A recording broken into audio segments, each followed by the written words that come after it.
A mature philosophy of life originates in a natural thoughtfulness. To live without thinking is to fail in the proper use of the powers and faculties with which we have been endowed. To think without applying our thoughts to the conduct of our affairs is to substitute mere intellectualism for intelligence. It is seldom possible to perfect a personal philosophy without study, through which we become familiar with the deepest and noblest convictions of mankind. We must also call upon daily experience, by which we can convince ourselves of the reality and integrity of certain basic principles, ever present and forever true. Beyond both study and experience are the internal faculties of the soul, and these must bestow final certitude upon our convictions. If therefore we live simply and wisely, seeking first the improvement of our inner lives, reserving an open heart and mind, we shall be guided and directed according to our needs and understanding. Each person must discover his own philosophy of life, and it is not fair or right to impose our codes upon others. It is also our responsibility, however, to share one with another such experiences as may have common value. We desire, therefore, not to convert or to convince, but to invite such a sharing with the sincere hope that some mutual good will be accomplished. My life has been devoted to the consideration of those essential doctrines which have most advanced the human state. Yet it would not be entirely fair to say that I have borrowed my convictions from antiquity, or addicted myself to the words or thoughts of the famous or the illustrious. I have chosen rather a course tempered by observation and experience, and mellowed by reflection. Weighing all things, I have chosen to cling to that which was good for me, and most serviceable for those who have sought my help and guidance. From my search for the good and the necessary, I have come to the following convictions. I believe in one supreme and absolute power at the source of life, the cause of all living, and that this ineffable principle may justly and truthfully be named the One and the Good. Whether men call this universal divinity, God, or Allah, or Brahma, or Tao, is of no great concern, for such terms and titles reveal differences of language, but not divergence of ideas. Man has come to know this sovereign good through the seekings of his mind and the longings of his heart. It seems to me, however, that believing in good, and in a God everywhere existing, and forever the source of wisdom, justice, truth, and love, we must in the end come to the realization that all the workings of this creative power are necessary, beautiful, and virtuous. The universe in which we live is one of innumerable manifestations of the divine will. The world, therefore, must be essentially good, for it is not conceivable that a principle shall create contrary to its own nature. If then there shall appear to be injustice, inequality, and calamity in the world, they must originate not in the divine understanding, but in human misunderstanding. If it is not given to us to know all things and to solve all mysteries, we must seek through faith, hope, and charity for the beautiful and the good. The will of the eternal power is revealed to us through the laws governing the formation, generation, growth, unfoldment, and improvement of created things. Through reflection, we may experience the realities of these laws and discover them to be both wise and kind, We venerate eternal principles through obedience and through a cheerful acceptance of the lessons of daily living. The end of all learning, the fruits of all labors and endeavors, and the consummation of the deepest and most devout instincts and intuitions of our souls are that we shall come to honor and obey the rules of the vast plan of which we are the conscious and separate parts. All arts, sciences, philosophies, religions, crafts, and trades can enrich our inward lives to the degree that we realize that through them the sovereign laws of existence are variously revealed and manifested for our advancement and enlightenment. I believe that human consciousness is a being separate from the body which it inhabits, and that this consciousness existed prior to embodiment and will survive the dissolution of its physical form. I am convinced of this not only by the authority of religion and philosophy, but also by a natural sense within myself. This belief is reasonably sustained by the circumstances of living. It is difficult to rationally maintain that man is born, suffers, and dies without reason or purpose, nor is it conceivable that experience, knowledge, and understanding, which are obviously and undeniably the richer fruits of living, should cease and be utterly dissolved by the phenomenon of death. Neither can I accept the doctrine of an eternal judgment with everlasting rewards and punishments, meted out at the end of one frail and imperfect span of years in this world. In the economy of nature and in the benevolence of an abiding providence, all creatures possessing within them the life of the Creator must have an eternal continuance of themselves or in universal being. Life as we know it must therefore be an episode in a larger existence. For this and other reasons, I believe in the doctrine of rebirth as a pattern of life most honorable for man, most suitable to things known and seen, and best calculated to reveal the eternal goodness of the sovereign being. I am willing to accept the challenge of growth, to believe that I have lived before and will live again. My present state is the sum of my previous existences, and I am endowed with the powers and potentials of improvement by which I may advance my destiny according to my deserts and merits. I seek neither to be forgiven for my mistakes nor applauded for my attainments, but take my refuge in a law of eternal good which gives me the right to work out my salvation with diligence. I do not believe in a principle of evil, for I cannot reconcile such a doctrine with the eternal good which rules the universe with an absolute power. Yet I must explain, to the satisfaction of my own conscience, those appearances of evil which surround me.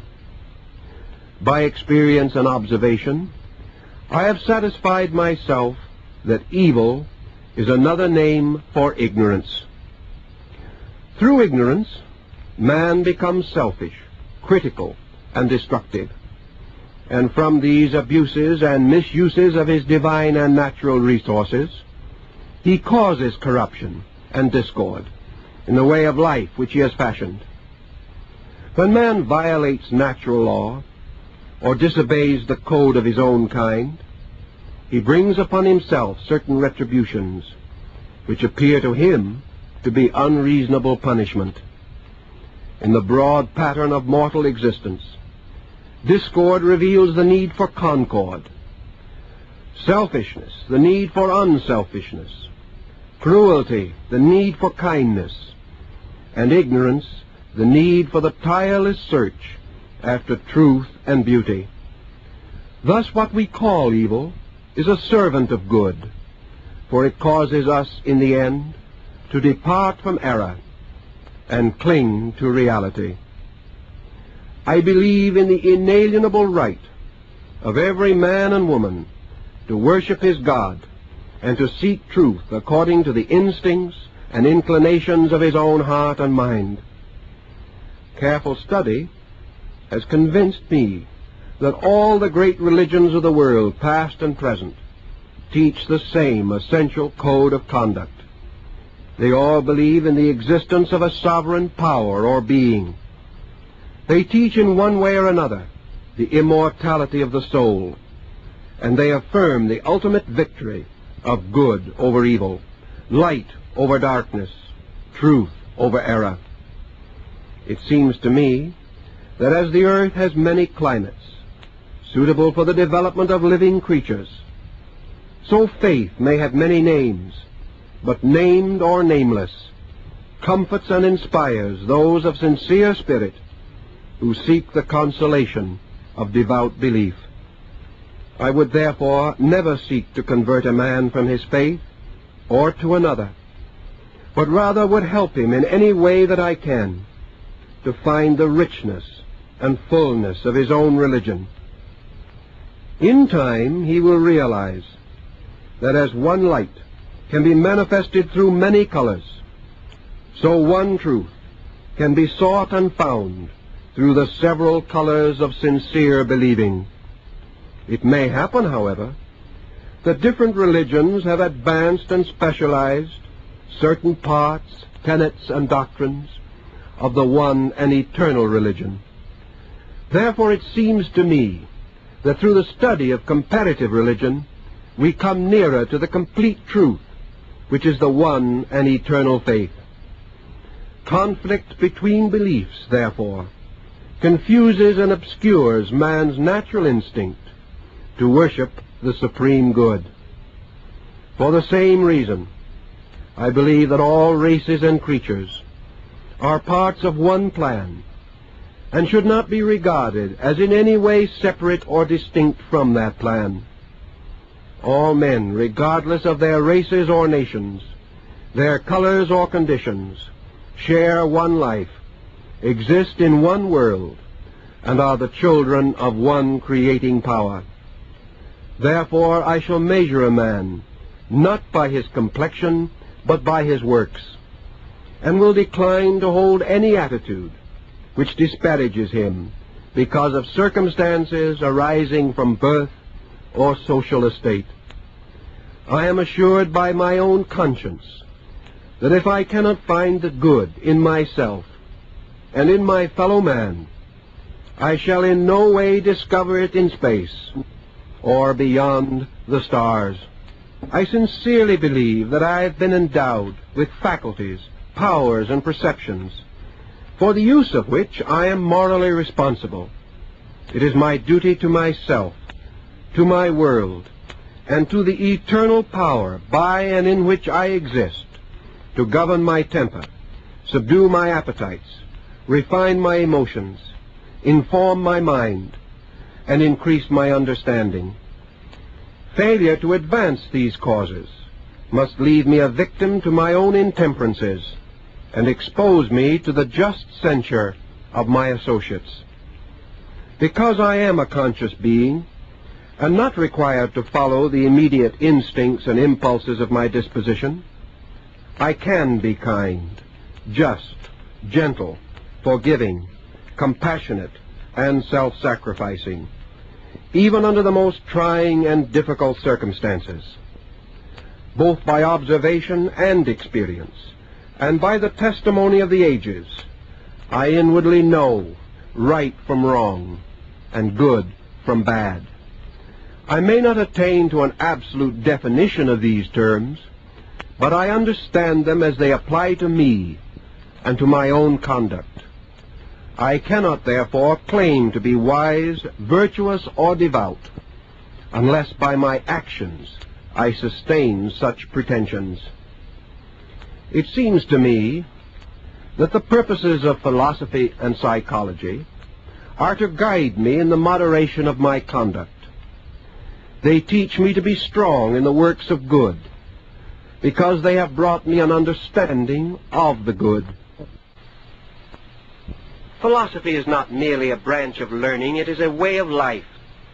Unless I practice that way, I have no part in philosophy, or in true science, or in pure religion, for they all teach the same. I therefore shall judge that man to be good, to be wise, and to be devout, who according to his own abilities and limitations is striving to live well, and to bring his own thoughts and emotions under the control of enlightened understanding. Words without works are dead, and a beautiful belief that does not lead to gentleness of spirit is fruitless. It may well be that we shall all fall short, but we shall count that man a hero who does his best, for we know that his sincere effort will be rewarded with greater insight. I believe it to be right and proper to venerate the good, as it is revealed through those who have served it lovingly and well.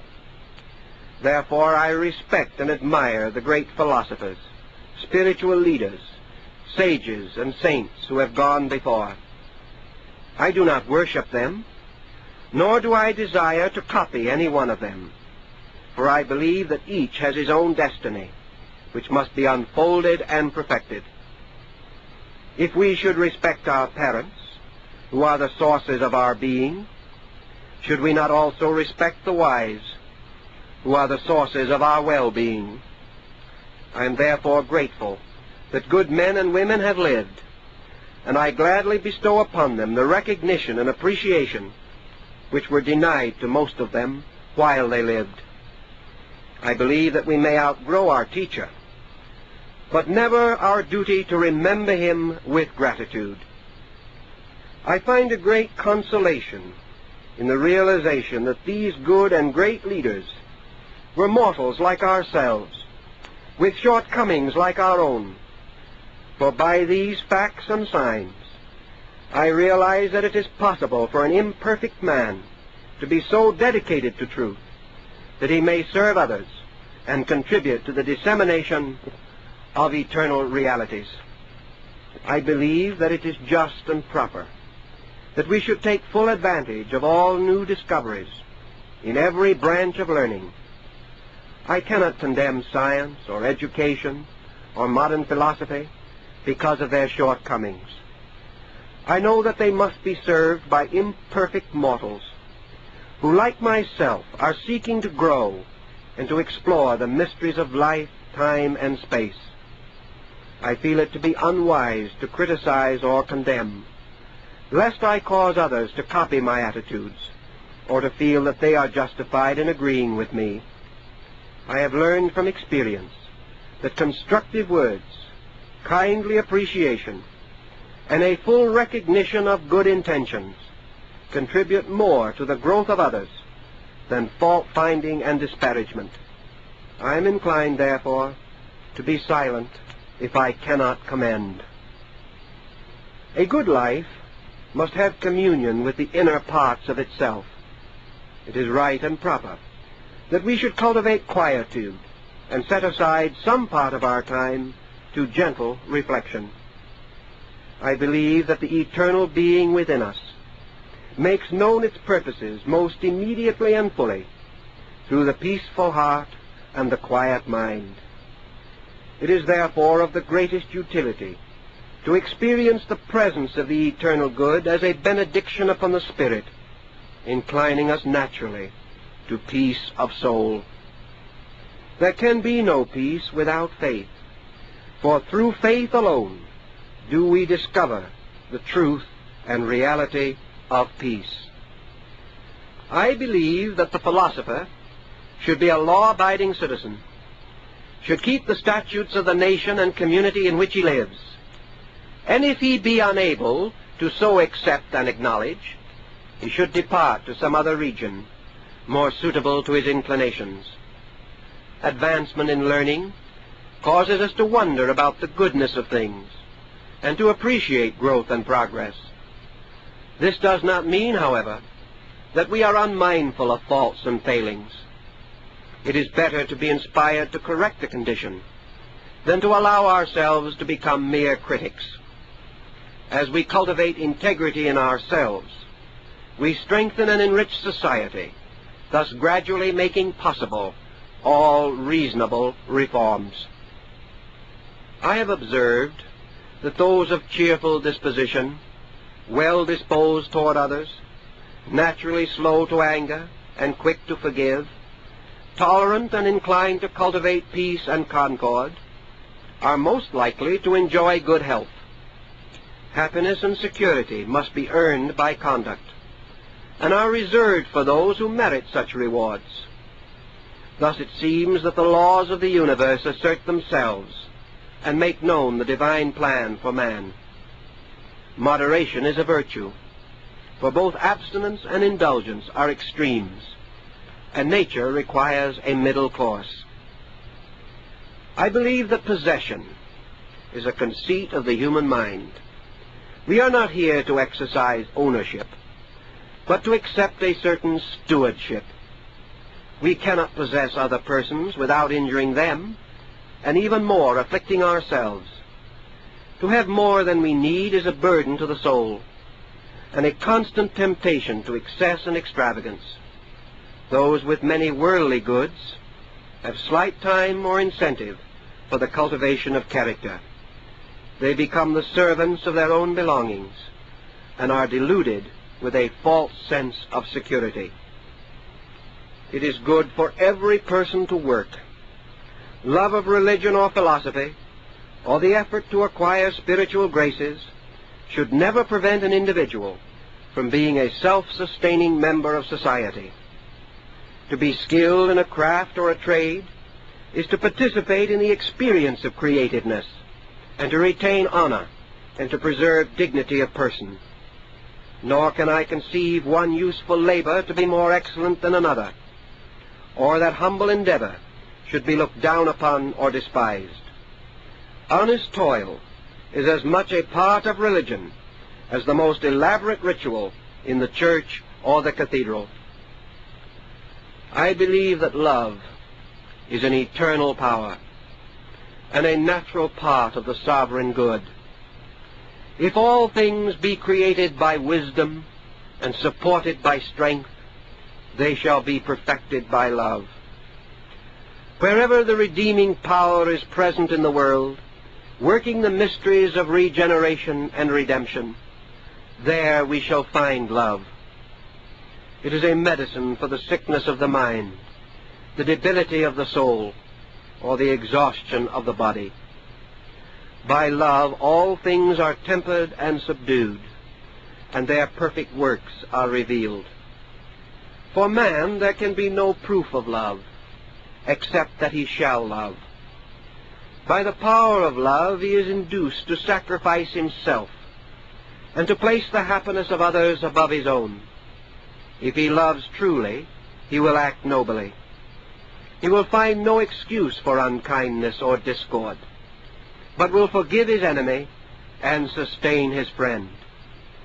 There can be no peace in this world, no tranquility within man, no sharing in the grace of the eternal, without love. By it, wisdom shall be made alive. Knowledge shall be used for the common good.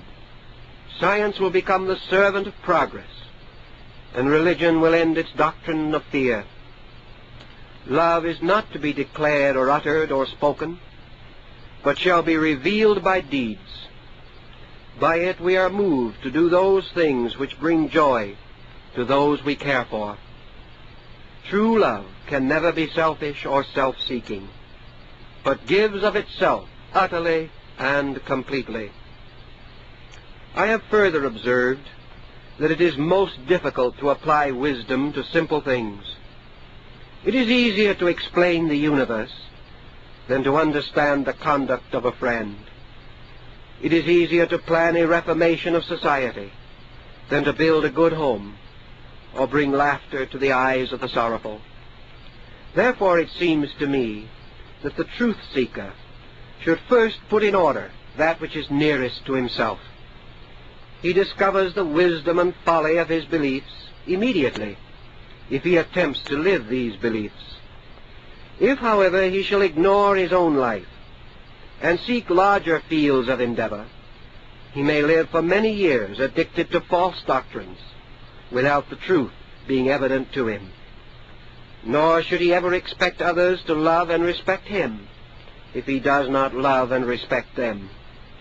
Two wrongs will never make a right, and it is against the greater good when we permit dissension to continue among ourselves. I firmly believe that religious experience is good and necessary, but I shall tell no man what faith to follow. We all need the consolation of the Spirit, which comes to those who humbly acknowledge their indebtedness to a sovereign power. The form of the faith is less important than its reality, but through forms men seek the formless, which is the source of all. Likewise, therefore, it is good to pray, not for the things that we want, but for that depth of understanding which we need.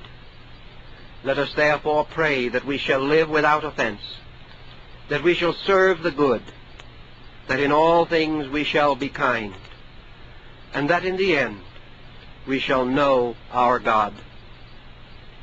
I believe that those who keep the law will be kept by the law. In the fullness of time, the human soul, vestured in righteousness and abundant in grace, shall return to the eternal being from which it came, and it shall abide in everlastingness, and shall know the peace that surpasseth understanding. I do not believe that souls can be lost, that an ultimate evil can obscure the works of good, or that the nature of being is anywhere within itself a source or cause of pain or terror. It also seems to me that the world in which we live, with all its creatures and parts, is a growing and unfolding being, and that in the fullness of time the grace within man shall so shine from him that he can build a beautiful society in which he can live peacefully, happily, and harmoniously. In those days there will be good government, freedom from crime and want, and mankind will collectively be aware of its own purpose and will gloriously and gladly serve that purpose. Until such a time, I shall do what I can, according to the means which I possess, to make this possible, with no expectations of immediate reward. I believe that it is the duty and privilege of those in such special professions as are immediately concerned with the essential growth of man to be honest, sincere, and honorable. I believe that they cannot, without the gravest injury to themselves and others, allow selfishness or self-interest to influence them. It seems to me that we should be specially mindful in the educating of lawyers, doctors, statesmen, theologians, philosophers, and psychologists, doing all in our power to help them to understand the natural divinity and dignity of human life. For as these exercise a wide influence upon the popular mind, they should realize that it is in their power to minister to the inner needs as well as to the outer necessities of those who depend upon them. I believe that greatness of knowledge and wisdom lead to faith, and that without faith, knowledge is a madness and an affliction to the soul. I believe that if I follow in the path of wisdom, as revealed to me by the teachers of the race, by the inward instincts and intuitions of my consciousness, supported by the observations and experiences of living, I may live in a manner acceptable to truth. If I so live, I will earn and merit the right to a larger knowledge and understanding, but I am not entitled to more than is sustained by my conduct. Furthermore, if I devote myself to works of friendliness, refraining insofar as I am able from destructive actions and thoughts, I may face the future with serenity of spirit.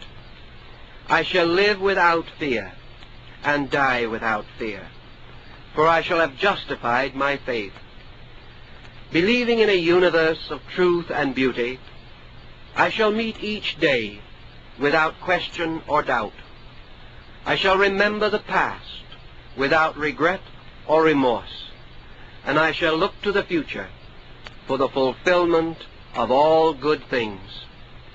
Beyond this I do not know, and I cannot do. But I have faith that when it is necessary, I shall know and I can do. I ask no more, and I accept no less.